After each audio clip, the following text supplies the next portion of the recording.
तो यहां जो एक यज्ञ है धर्म की, यहां भंडारा चलता है परमात्मा का, तीनों दिन देसी घी का, हर तरह स्वदेशी घी यानी गाय भैंस के दूध घी से ही यहां पर सब प्रसाद बनता है।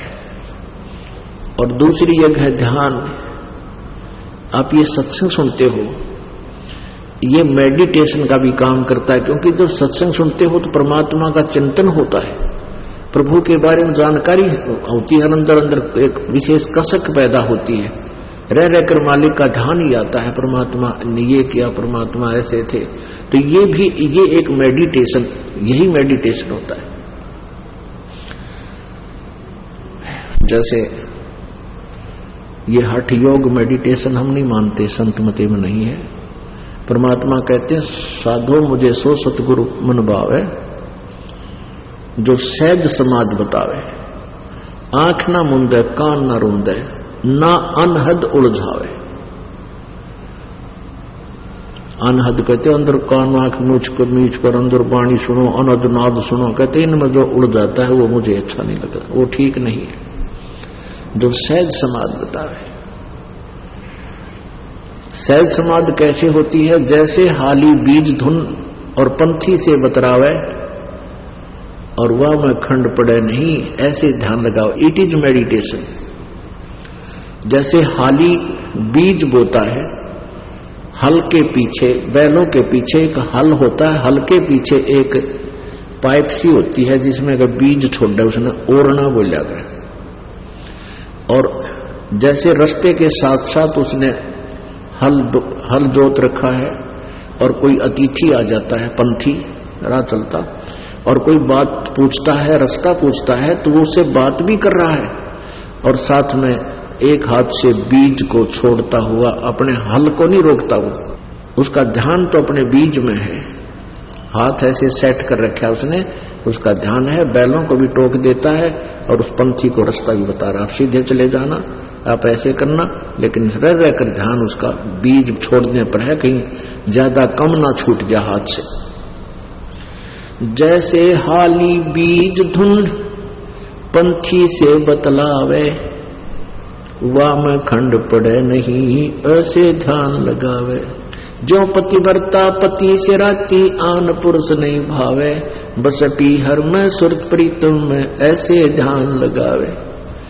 This is meditation, it is meditation. ये ध्यान समझ लेना कैसा है हमारा ध्यान।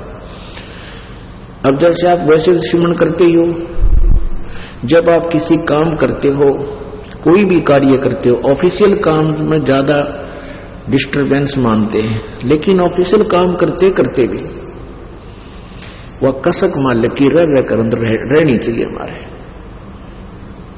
अब इस बात को आप समझ जाओगे। एक व्यक्ति ने 50,000 रुपये लोन लिया, लड़की की शादी, और सारी व्यवस्था करनी थी, तिजोरी में यानी सेफ में रख दिए, और चलते समय कहीं जाना था निमंत्रण देने के लिए, सेफ खोल कर किराया निकाला, और जल्दी का मारा कि किसी कारण से वो लॉक करना भूल गया सेफ को, और पहुंच गया 200 किलोमीटर।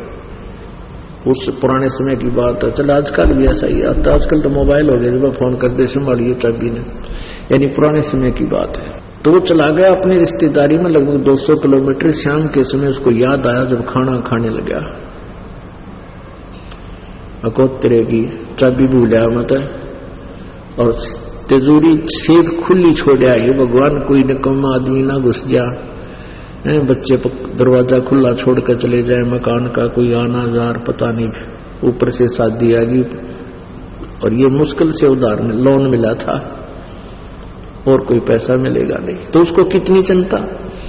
अब वो रिश्तेदारों से बात भी कर रहा है, लेकिन तिजोरी से दिमाग नहीं हटता उसका, उस सेफ से, अलमारी से दिमाग एक सेकंड भी उसकी टेंशन हटती नहीं। वो टेंशन समझो, ये टेंशन जो है ये है हमारा मेडिटेशन, ये सहज समाधि है। यह हटाए तो भी ना हटे, जब आपका यह कसक लग जाएगी, वो कसक कैसे लगेगी?